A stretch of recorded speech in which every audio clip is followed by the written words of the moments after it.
Hi, it's Caitlin and Sean again. This is the second in a series of videos to help you understand the new internal medicine training curriculum. In this video, we will be going through the curriculum in a bit more detail, specifically outlining the key requirements that you as a trainee will need to meet in order to progress successfully through the training programme. We will start with the ARCP Decision Aid. This is a crucial document that you as a trainee should become familiar with as soon as possible. It details all of the things you're required to do to progress through each training year and ultimately through the completion of Stage 1 training. This is the same document that the ARCP panel will use to judge whether you have met the requirements to progress at your ARCP meeting. They will go through each component in detail, referring to your Eportfolio as they go along, and if the minimum requirements have been met, then you will be allowed to move forward with your training. The Decision Aid document can be downloaded from the Internal Medicine section of the ARCP website. We recommend that, if you've not done so already, you can go to the website and download it immediately after this video. Keep it somewhere easily accessible so you can refer to it regularly over the next 3 years. You'll find that this will help you keep on top of your training and avoid any surprises at the end of your training year. Now we are going to go through the key requirements identified in the ARCP Decision Aid, as this maps directly with the key components of the curriculum. We have grouped the requirements into the following sections: feedback, supervised learning events and work-based placed assessments, clinical activity, and others. In terms of feedback, each year you will need 1 Educational Supervisor Report or ESR, at least 4 Multiple Consultant Reports or MCRs, and 1 round of multi-source feedback or MSF. The Annual Educational Supervisor Report is arguably the most important document for your training. This will be completed by your Educational Supervisor and is where they will give their rating of your progression through the 14 capabilities in practice, which is the main criteria by which the ARCP panel will decide about whether you can progress further. This report must be completed before the ARCP meeting at the end of your training year, and we recommend meeting with your supervisor in good time beforehand to go through it in detail. It is important to have a close relationship with your educational supervisor, as this will enable them to make an accurate assessment of your competence in clinical practice. We will go through this in detail in subsequent videos. You need at least 4 multiple consultant reports, but we suggest obtaining more. These are also important as they will feed directly into your ESR and will help your ES make their rating decisions on your 14 CiPs. Importantly, the clinical supervisor for each of your clinical placements must complete 1 MCR. This means that 3 of your MCRs will be completed by your 3 clinical supervisors. For the remaining MCR, it is wise to choose a consultant you've worked with closely. We would recommend getting more than the minimum, as this will be helpful to your educational supervisor when constructing your report. Finally, you will need to complete 1 multi-source feedback round for each year, similar to what you would have done during your foundation training. You will need a minimum of 12 respondents, comprising of at least 3 consultants and a mixture of other clinical and non-clinical staff. Supervised learning events are assessments of your clinical practice, and there are 3 types. There is the Acute Care Assessment Tool or ACAT, the Case-Based Discussion or CBD, and the Mini Clinical Evaluation Exercise or Mini-KEX. To meet your curriculum requirements, you will need a minimum of 4 ACATs per year and a minimum of either 4 CBDs or Mini-KEXs.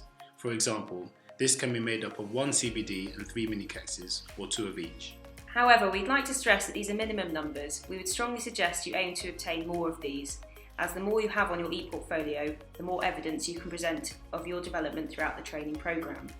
Each of these SLEs will be described in much more detail in another video. There is also the Direct Observation of Procedural Skills, or DOPS, assessment, which is used to demonstrate competence in practical procedures. Again, you should be familiar with this form of assessment from your foundation training. Regarding clinical activity, there are specific requirements detailed in the Decision Aid to ensure that your clinical attachments are providing you with the necessary experience that will allow you to develop the important skills you need for your training programme. Perhaps the most important of these is your clinic attendance. You need to have participated in a minimum of 80 clinics over the 3-year training programme. However, there is also an annual minimum of 20 clinics per year. The requirement of 80 clinics over the 3 years equates to around 2 to 3 clinics a month and 9 clinics per 4-month clinical attachment. It is your responsibility to attend clinic, but it's also the responsibility of your supervisors to ensure that opportunities exist for you to attend them. If you are falling behind in this requirement, make sure you highlight this to your supervisors early so that appropriate measures can be put in place to improve this. You are also required to be actively involved in the care of at least 500 patients from the acute unselected medical take over the 3-year programme, with an annual minimum of 100 patients. In reality, this requirement should not be problematic, given the frequency of acute take shifts on a standard medical rota. However, we feel it is worth bearing this in mind and keeping a record of the shifts you have worked, as well as the number of patients seen in each. Your participation in outpatient clinics and the acute take could be recorded on a document called the IMT Acute Take Calculator and Log of Clinics and Procedures. This is available on the Internal Medicine section of the ARCP TB website. The other requirements are placements in elderly care and critical care, and 24 months of involvement in the management of inpatients. We have included these for your information, as it is the responsibility of your deanery to ensure your planned rotations incorporate this. If it appears that your rotations may not meet these requirements, please flag this up to your supervisors early, and you may need to inform the deanery. Here are some other key requirements that are detailed in your decision aid and that you need to be aware of. Ensure your MRCP exam certificates, teaching attendance certificates, ALS and QIP documents are uploaded onto the personal library section of your Eportfolio before your educational supervisor writes the end of year report and before your ARCP meeting. There is also a quality improvement project assessment tool on the Eportfolio which needs to be completed by the end of the second year. Regarding MRCP, it is expected that all trainees complete the full diploma by the end of the second year. This is especially the case for Group 2 specialties, where MRCP completion will be a requirement for entry into Stage 2 training. Those pursuing further training in a Group 1 specialty still have the additional IM3 year to complete the MRCP if needed. Your progression through the 14 capabilities in practice is a key determinant of your progression through the training programme. At the end of each training year, your ES will use the evidence outlined in your ePortfolio, including your assessment forms, MCRs, MSFs and clinical activity logs, to judge your level of competence, also known as entrustment, for each of the 14 CiPs. For the generic CiPs, there are no specific levels of competence expected for each year of training. It is left to your educational supervisor to decide whether they feel you are meeting the expectation for your level of training. This should occur after discussion with you, and it is recommended that you make a self-rating of your level of competence in each of these beforehand. In contrast to the generic CiPs, the Decision Aid document outlines a clear pathway of progression through each of the clinical CiPs, and it is vitally important that you familiarise yourself with this.